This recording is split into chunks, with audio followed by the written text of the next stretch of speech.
मेरे प्यारे बच्चों नमस्कार। मैं बेटा वर क्लासेज में अरुण कुमार राय आपका स्वागत करता हूं। आज की कक्षा में हम लोगों को आपकी पाठ्य पुस्तिका का चैप्टर 1 का उदाहरण 2 पढ़ना है, समझना है। ये कह रहे हैं, बताइए कि प्रत्येक धनात्मक समपूर्णांक 2q के रूप का होता है तथा प्रत्येक धनात्मक विषम पूर्णांक 2q प्लस 1 के रूप का होता है, जहां q कोई पूर्णांक है। ये कह रहे हैं, ये उदाहरण नंबर 2 है। मैं इसको बता रहा हूं ताकि आप लोग अपनी किताब को पढ़ते समय उसको सही तरीके से समझ लें, जहाँ कहीं आप लोगों को दिक्कत आ रही हो। ये कह रहे हैं कि प्रत्येक समपूर्णांक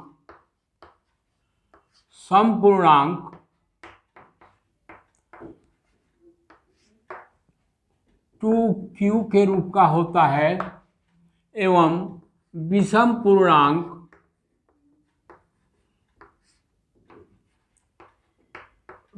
पूर्णांक 2q प्लस 1 के रूप का होता है। ये हम लोगों को बताना है। 2q प्लस 1 और 2q के रूप का होता है। मतलब पहली बात तो ये कि यूक्लिड प्रमेय के अनुसार, यूक्लिड विभाजन प्रमेयिका अथवा यूक्लिड विभाजन प्रमेय के अनुसार क्या होता है, a equal to BQ plus R और यहाँ पर Q है। अब देखिए इसकी 4 चीज़ें हैं, भाज्य, भाजक, भजनफल और शेष। यह पिछली कक्षा में भी मैं आप लोगों को बता चुका हूँ। यह हम लोगों का भाज्य है, B जो है भाजक है, Q जो है भजनफल है और R जो है शेष है। जहाँ R इक्वल टू क्या है, R equal to greater than या बराबर 0 और लेस देन मतलब B से छोटा है। यह हमको आपको हर जगह लिखना है। R equal R less than greater than 0 या लेस देन B क्या है हम लोगों का, भाजक है। B क्या है, भाजक है। और अब देखिए थोड़ा सा ध्यान दीजिए आप लोग, यहाँ पर इस क्वेश्चन में यह कह रहे हैं Q कोई पूर्णांक है। मतलब 2 से जब भाग दिया गया तो हम लोगों का भजनफल कितना आया, Q आया। यहाँ भी भजनफल कितना आया, Q आया। मतलब भाजक क्या है हम लोगों का, 2 है। हम लोग 2 से भाग दे रहे हैं, मतलब B बराबर 2 है। देखिए यह B बराबर क्या हो गया, 2 हो गया। जब B बराबर 2 हो गया तो हम लोगों का शेषफल क्या क्या आ सकता है, A equal to BQ plus R, जहाँ R क्या है, या तो बराबर है 0 या बड़ा है 0 से अथवा छोटा है B से। B मीन्स भाजक। तो हम लोगों का ये क्या है, B क्या है, 2 है। जब हम लोगों का भाजक 2 रहेगा तो शेषफल कितना आएगा, 2 से कम आएगा। हमेशा ध्यान दीजिए इस पूरे इसमें प्रमेय में, इस सूत्र में A equal to BQ plus R, जहाँ B क्या है हम लोगों का, भाजक है, Q क्या है, भजनफल है, R क्या है, शेषफल है। तो हम लोगों का ये B क्या है, यहाँ पर 2 है। मतलब 2 से भाग दिया जा रहा है। अच्छी बात, पहली चीज़। अब यदि यह 2 है तो हमारा शेषफल क्या होगा, इसके बराबर नहीं होगा, इससे छोटा होगा, एक ही छोटा होगा। तो मतलब हम लोगों का संभावित r क्या हो सकता है, r बराबर क्या हो सकता है, 0 और 1। ठीक, 2 तो नहीं होगा, 2 से उसको छोटा होना है। बस यदि आप लोग इस चीज़ को समझ लिए तो इस प्रकार के सवाल, इस प्रकार के प्रश्न आप लोगों की परीक्षाओं में पूछा जाता है और बड़ा स्कोरिंग होता है, अच्छा स्कोर इसमें मिलता है। बस इसको आप समझ लीजिए, a = bq + r, जहाँ a क्या है, भाज्य है, मतलब उसमें भाग दिया जा रहा है किससे, b से।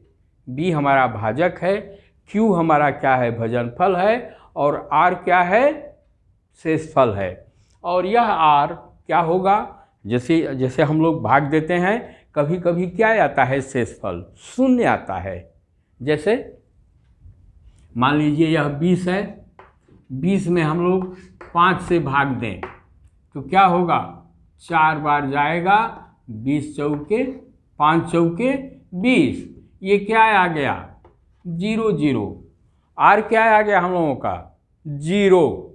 तो इसीलिए मैं कह रहा हूँ कि या तो यह क्या कहते हैं 0 होगा, अथवा एक चीज़ और मैं यहाँ आप लोगों को समझा दूँ।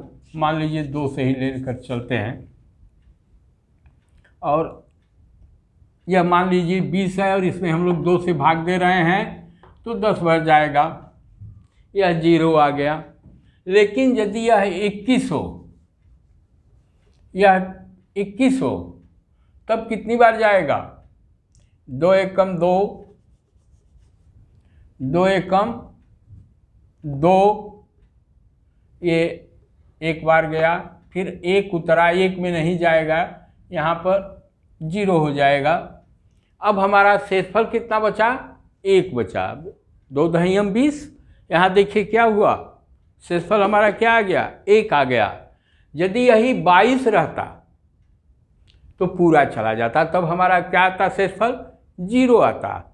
मतलब यदि यह शेषफल जो है हमारे भाजक के बराबर हो जाए तो वह भागफल और 1 अंक और बढ़ जाएगा, 1 मात्रा बढ़ जाएगा, 1 अंक नहीं बढ़ जाएगा।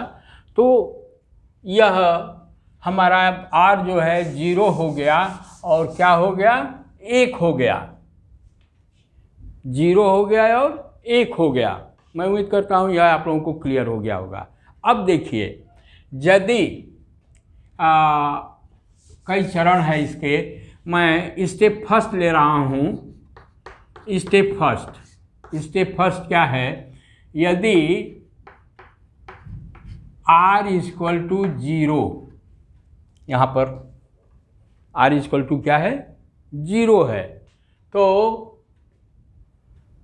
a + bq + r में यह b क्या है हम लोगों का, 2 है, ये क्या हो जाएगा, 2q + 0 बराबर क्या आ गया, 2q। अब देखिए, किसी भी संख्या में, जैसे मान लीजिए यह 4 है, 5 है, मैं विषम ले रहा हूँ, चाहे ले रहा हूँ ऐसे ही, 4 5 6 7 8 और 9, ठीक। इसमें यह सम है, यह 5 क्या है, विषम है, यह सम है, यह विषम है, यह सम है, यह विषम है। इसमें 2 का गुणा कीजिए,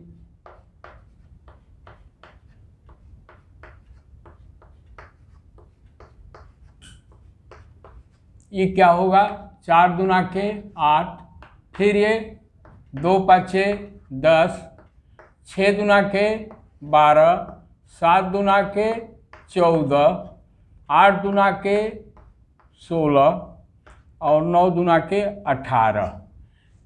इससे क्या हम लोग समझ रहे हैं, हमारे समझ में क्या आ रहा है, मतलब चाहे संख्या सम हो, ये सम है, यह सम है, यह सम है, चाहे संख्या विषम हो, 5 है, 7 है, 9 है, जब उसमें 2 का गुणा करेंगे तो गुणनफल हमेशा क्या आता है? सम आता है। हमारे समझाने का मतलब यही था कि जब इसमें 2 का गुणा करेंगे तो गुणनफल क्या आएगा? सम आएगा। मतलब यह जो हम लोग लिखे हैं 2q, ये क्या होगा? एक सम संख्या होगी। और यही हम लोगों को सिद्ध करना है, यही हम लोगों को सिद्ध करना है कि सम संख्या क्या होगी? 2q के बराबर होगी। फिर अब इसी में यदि r बराबर 1 हो, r बराबर क्या हो? 1 हो,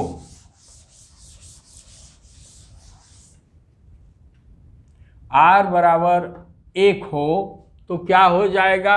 a इक्वल टू, ये मान लीजिए कोई संख्या है, कोई धनात्मक पूर्णांक है, हमको पहले लिखना चाहे, माना कि एक धनात्मक पूर्णांक है, तो a equal to B Q plus R. अब देखिए मैं इस चीज़ को बार बार नहीं लिख रहा हूँ। r equal to 0, r greater than 0 and less than b। अब यहाँ पर r की जगह पर हम लोग 1 लिखें तो क्या हो जाएगा इसका मान? 2q plus 1। यह संख्या क्या होगी? 2q का मतलब कि सम संख्या हो गई।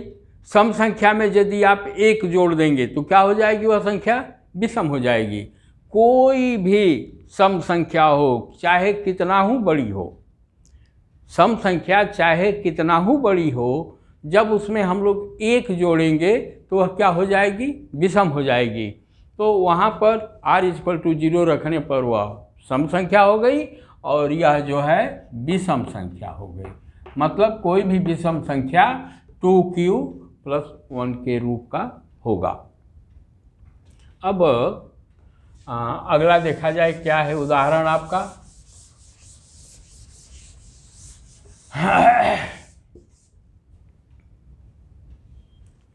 अगला उदाहरण है,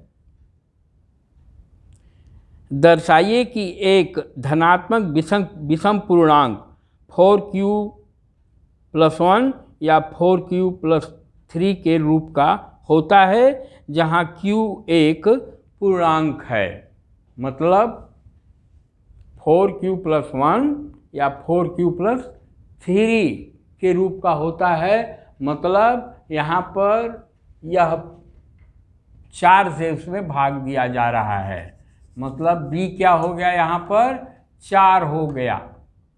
जब b 4 हो जाएगा तो r क्या क्या होगा हम लोगों का? 0, 1, 2 और 3। क्योंकि यह b जो है, अरे r जो है हमेशा क्या होगा? b से छोटा होगा। और हमारा b यहाँ पर क्या है? भाजक क्या है? 4 है। तो अब हम इस यूक्लिड विभाजन प्रमेयिका में यदि r इक्वल टू 0 रखते हैं, r बराबर 0 रखने पर ये क्या हो जाएगा?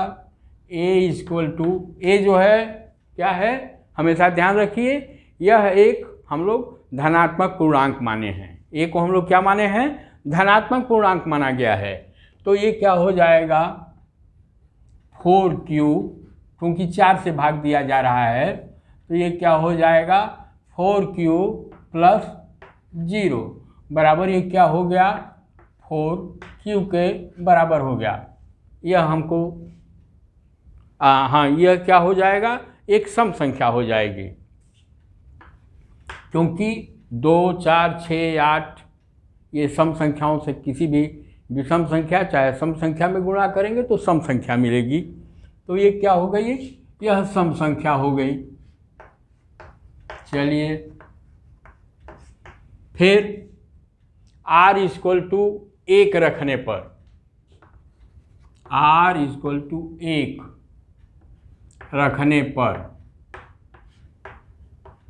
ये क्या हो जाएगा, a equal to 4q plus 1। अब किसी भी सम संख्या में जब हम लोग एक जोड़ेंगे तो ये क्या हो जाएगा, विषम संख्या हो जाएगी। तो कोई भी ले लीजिए, जैसे मान लीजिए यह q के बराबर 2 है, 4 दूना के 8 हुआ, 8 में एक जोड़ेंगे तो क्या हुआ 9। यह मान लीजिए कि 5 है q, हम लोग 21 में भाग दिए हैं 4 से, तो 4 पाँचे 20, ये 5 है तो ये 20 हो गया, उसमें एक जोड़ेंगे तो क्या हो जाएगा 21, विषम संख्या। अब यह देखिए हमको ये सिद्ध करना है, ये विषम संख्या है, ये विषम संख्या है। फिर r इक्वल टू 2 रखने पर, r इक्वल टू 2 रखने पर, क्योंकि हम लोग r की जगह पर क्या क्या रख सकते हैं, 1 2 0 1 2 और 3। तो जब ऐसा करेंगे तो ये क्या हो जाएगा, ध्यान दीजिए इस पर, r equal a equal to क्या हो जाएगा हम लोगों का, a क्या है हम लोगों का, एक धनात्मक पूर्णांक संख्या है, एक धनात्मक पूर्णांक संख्या है। जैसे मान लीजिए हम वह संख्या 21 है, क्या है, एक क्या है 21 है, 21 में हम लोग 4 से भाग दे रहे हैं, ठीक,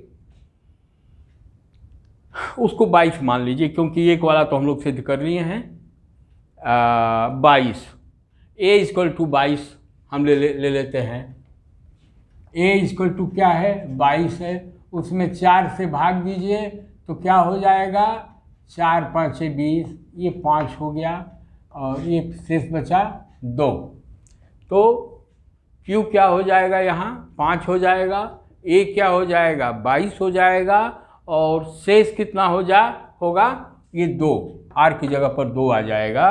तो ये क्या हो जाएगा 4q, मैं इसी में रख दे रहा हूँ, प्लस 2। तो एक जोड़ने पर संख्या विषम हो जा रही है, तो 2 जोड़ने पर क्या होगा, वह सम हो जाएगा। सम और विषम में क्या है, केवल एक का अंतर होता है, क्रमागत सम चाहे क्रमागत विषम, जो भी संख्या है उसमें एक जोड़ेंगे तो वह सम आएगा, यदि विषम है तो फिर उसमें एक यदि जोड़ते हैं तो क्या आएगा, विषम आएगा। तो यहाँ पर ये 4q प्लस 2 हो जाएगा और यह क्या हो जाएगा, सम संख्या, ये सम संख्या हो जाएगी। अच्छा, अब मैं थोड़ा यहाँ इसको कर रहा हूँ, a इक्वल टू 3 रखने पर,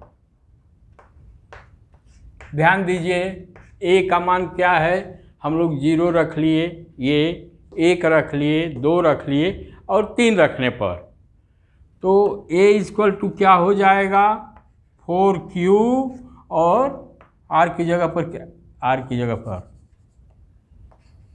जगह पर r बराबर 3 रखने पर ये क्या हो जाएगा 3। अब यह चूँकि 4 से गुणा हो रहा है तो वह सम संख्या हो जाएगी, 4 5 20, 4 3 12, 4 एकम 4, 4 7 28। ये क्या हम लोग देख रहे हैं कि किसी भी संख्या में चाहे वह सम हो चाहे विषम हो, जब उसमें 4 से हम लोग गुणा कर रहे हैं तो क्या संख्या आ रही है, सम आ रही है। और सम संख्या में जब हम लोग 1 जोड़ दें, चाहे 3 जोड़ दें, चाहे 5 जोड़ दें, मतलब सम संख्या में जब विषम संख्या जोड़ देंगे, मतलब ये सम संख्या धन विषम संख्या, ये क्या हो जाएगा हम लोगों का, विषम संख्या हो जाएगी। थोड़ा सा ध्यान दीजिए, सम संख्या में जब हम लोग विषम संख्या जोड़ेंगे तो क्या होगा, विषम संख्या होगी। 2 विषम संख्याओं को जब हम लोग जोड़ेंगे तो क्या होगा, सम संख्या होगी। तो अब यह हमारा क्या हो गया, 4q प्लस 3, 4q तो हमारा सम हो गया, 3 क्या है, एक विषम संख्या है, तो ये क्या हो जाएगी, यह एक विषम संख्या हो गया। और हम लोगों को यही सिद्ध करना है, एक तो यह ए इक्वल टू 4q+3 मतलब 4q+3 के रूप का होता है, और एक जो है 4q+1 के रूप का होता है। मैं उम्मीद करता हूँ कि इसको आप लोग समझ गए होंगे।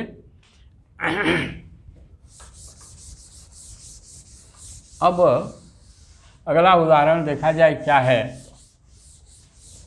देखिए, आप लोग इसको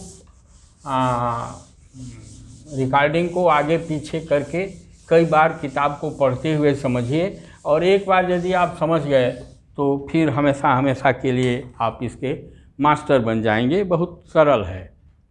फिर क्या है, एक मिठाई विक्रेता के पास 420 काजू की बर्फियां और 130 बादाम की बर्फियां हैं। यह इनकी ऐसी ढेरियां लगाना चाहता है कि प्रत्येक ढेरी में बर्फियों की संख्या समान रहे तथा ये ढेरियां बर्फी की परात में न्यूनतम स्थान लें। इस काम के लिए प्रत्येक ढेरी में कितनी बर्फियां रखी जा सकती हैं? तो 420 है और 130 है। इसके लिए हमको क्या करना पड़ेगा? इसके लिए हमको वह संख्या ज्ञात करनी पड़ेगी जो बराबर बराबर नहीं, दोनों ढेरियों को समान रूप से विभाजित कर दे। जैसे मान लीजिए एक ढेरी में 25 है और दूसरी में 20 है, और कहा जाए कि इसको किस प्रकार से अरेंज किया जाए कि बराबर वह फल हो, चाहे मिठाई हो, चाहे ये हो, कुछ भी हो, बराबर हर पंक्ति में रहे। तो क्या करना पड़ेगा? इसका हम लोग महत्तम समापवर्तक निकालेंगे। क्या करेंगे? महत्तम समापवर्तक निकालेंगे। वही महत्तम माने सबसे बड़ा वह क्या होगा? फिगर होगा, जो कि 420 को भी और 130 को भी, 420 को और 130 को, जैसे 420 में मान लीजिए 5-5 का लेकर चल रहा है, तो क्या होगा? वह भी बराबर मतलब 5 का भी लग सकता है। लेकिन देखा जाए कि इसका मौसम क्या आ रहा है। हमको 130 और 420 का मौसम निकालना है, ले देकर कि ये मतलब है। तो अच्छा, अब देखिए 420 ग्रेटर देन 130, 420 जो है 130 से बड़ा है। यह हमको हमेशा ध्यान में रख कर के काम करना है। 420 और 130 यह हो गया। अब मौसम निकालने के लिए हम लोग क्या करेंगे? यूक्लिड विभाजन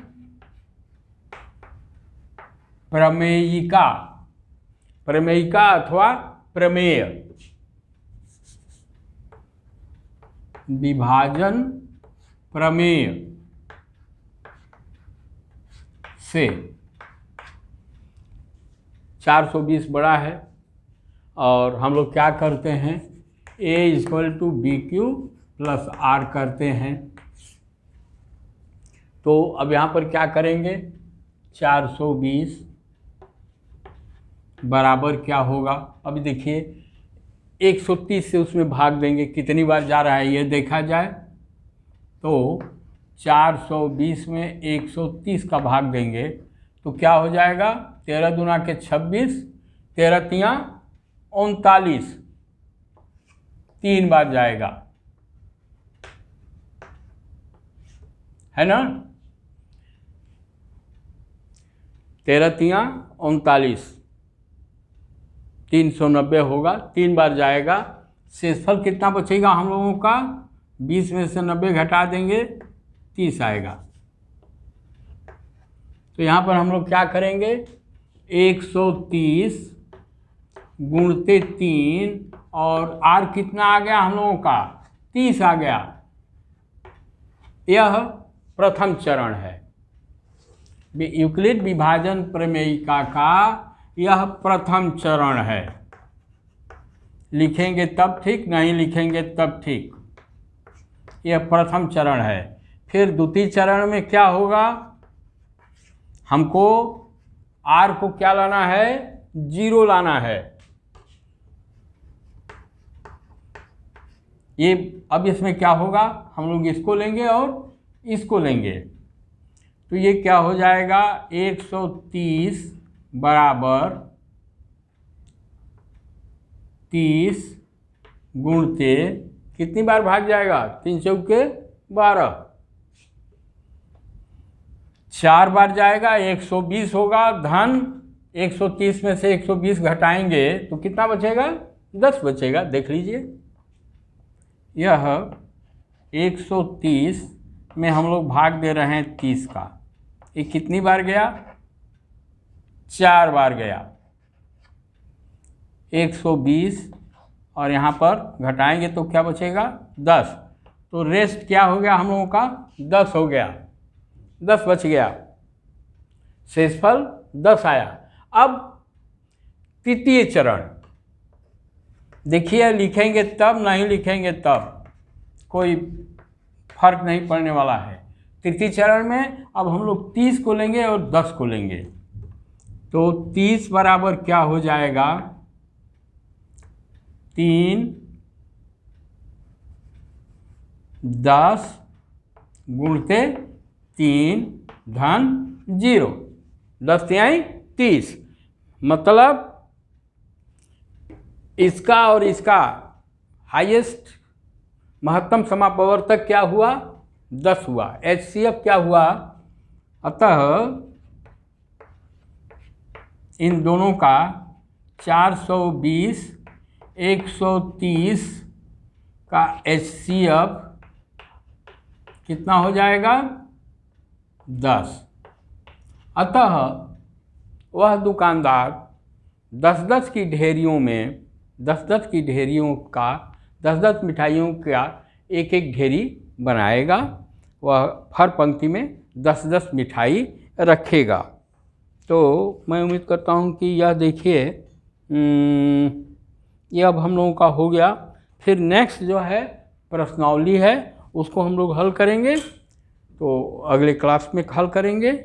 तब तक आप लोगों से अनुरोध है कि यदि आप लोगों को अच्छा लगा हो तो इसे आप लोग लाइक करें, शेयर करें एवं सब्सक्राइब करें। बहुत बहुत धन्यवाद।